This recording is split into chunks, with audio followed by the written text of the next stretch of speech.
Have you ever looked at the family trees of European royalty and thought, wait a minute, aren't these people related? You're not wrong.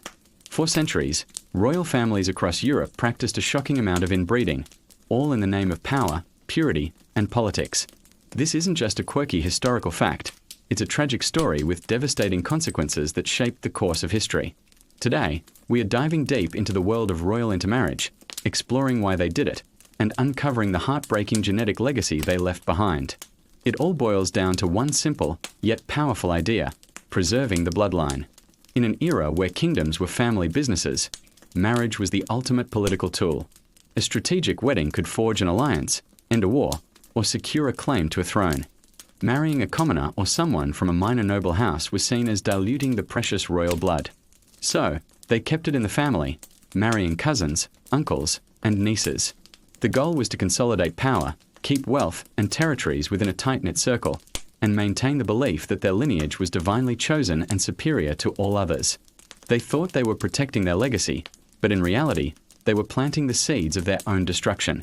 Let's talk about the most infamous example, the Habsburgs. This dynasty ruled vast territories, including Spain and the Holy Roman Empire, for centuries. Their motto was "Let others wage war. You, happy Austria, marry." And marry they did, mostly with each other. The Habsburgs became masters of marrying close relatives to keep their empire under family control. Over time, this intense inbreeding had visible and tragic effects. They became known for the Habsburg jaw, a severe underbite so pronounced that it could make it difficult to speak or eat. But the problems were more than just cosmetic. The tragic finale of the Spanish Habsburgs came with King Charles II. His family tree was less of a tree and more of a tangled wreath. His parents were uncle and niece, and his grandmother was also his aunt. Generations of inbreeding culminated in Charles, who was physically disabled, suffered from numerous illnesses his entire life, and was intellectually challenged. He couldn't chew his food properly and didn't speak until he was 4. Despite 2 marriages, he was impotent and failed to produce an heir. His death in 1700 without a direct successor plunged Europe into the devastating War of the Spanish Succession, a conflict that cost hundreds of thousands of lives, all because a dynasty had bred itself into extinction. But the Habsburgs weren't alone. Let's travel to Russia and meet Tsarevich Alexei Nikolaevich, the only son of the last Tsar, Nicholas II. Alexei's story is tied to another famous royal, Queen Victoria of Great Britain. Victoria was known as the grandmother of Europe because her 9 children married into royal families all across the continent. Unknowingly, Victoria was a carrier for haemophilia, a genetic disorder that prevents blood from clotting properly. Because royal families were so interconnected, she passed this royal disease down through her daughters to the royal houses of Spain, Germany, and Russia. Alexei inherited haemophilia from his mother, Empress Alexandra, who was Queen Victoria's granddaughter. His childhood was a constant battle against pain and the ever-present threat of bleeding to death from a simple bump or scrape. The family's desperation to cure him led them to the mysterious mystic, Rasputin. Rasputin's influence over the royal family, gained through his apparent ability to ease Alexei's suffering, eroded public trust in the monarchy. This relationship became a major factor in the growing discontent that eventually erupted into the Russian Revolution, ending 3 centuries of Romanov rule in a brutal fashion. The fate of an entire empire was tragically intertwined with a single recessive gene, passed down through generations of royal intermarriage. Across the English Channel, the British royal family also had its share of close cousin marriages, though not quite to the extreme of the Habsburgs. Queen Victoria herself married her first cousin, Prince Albert.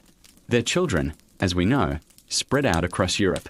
King George V, the wartime King of Britain, was the grandson of Victoria and Albert. His wife, Queen Mary, was also a British royal and his second cousin once removed. But perhaps more strikingly, George V bore an uncanny resemblance to his first cousin, Tsar Nicholas II of Russia. Their mothers were sisters from the Danish royal house. When you see photos of them side by side, it's almost impossible to tell them apart. This visual similarity is a stark reminder of just how small and interconnected the world of European royalty really was. It wasn't just physical resemblance or single gene disorders like haemophilia. Scientists now believe that the prevalence of mental health issues in certain royal lines, like the madness of King George III of Britain, may have been exacerbated by this limited gene pool.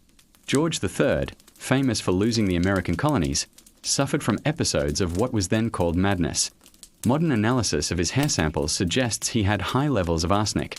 But many historians and geneticists believe he suffered from porphyria, a hereditary metabolic disorder that can cause severe mental and physical symptoms. This condition likely ran in the family, its effects amplified by generations of marrying within a small, related group of German and British royals. So why did it finally stop? A few reasons. First, the science of genetics began to emerge in the early 20th century. People started to understand the dangers of inbreeding and the importance of genetic diversity. The concept of bad blood transformed from a social slight to a scientific reality. Second, the world changed dramatically after World War I. Many of the great monarchies of Europe, in Germany, Austria-Hungary, and Russia, crumbled. The political landscape that had made these dynastic marriages so crucial simply ceased to exist. With the decline of absolute monarchy, the need to consolidate power through marriage became less important. Royal families began to modernize, and marrying non-royals, once unthinkable, became not only acceptable but often celebrated as a sign of a more down-to-earth and relatable monarchy. The history of royal inbreeding is a powerful cautionary tale. It shows us what happens when tradition and the pursuit of power override basic biological sense.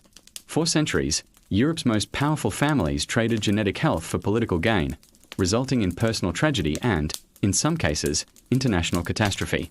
Their story is written in their portraits, in their medical histories, and in the very fabric of European history. It is a somber reminder that no amount of wealth or power can protect you from the laws of nature. Thank you so much for joining me on this journey through one of history's most fascinating and tragic chapters. If you enjoyed this video, please give it a thumbs up and subscribe for more deep dives into the past. Let me know in the comments which historical topic you'd like to see next. See you in the next video.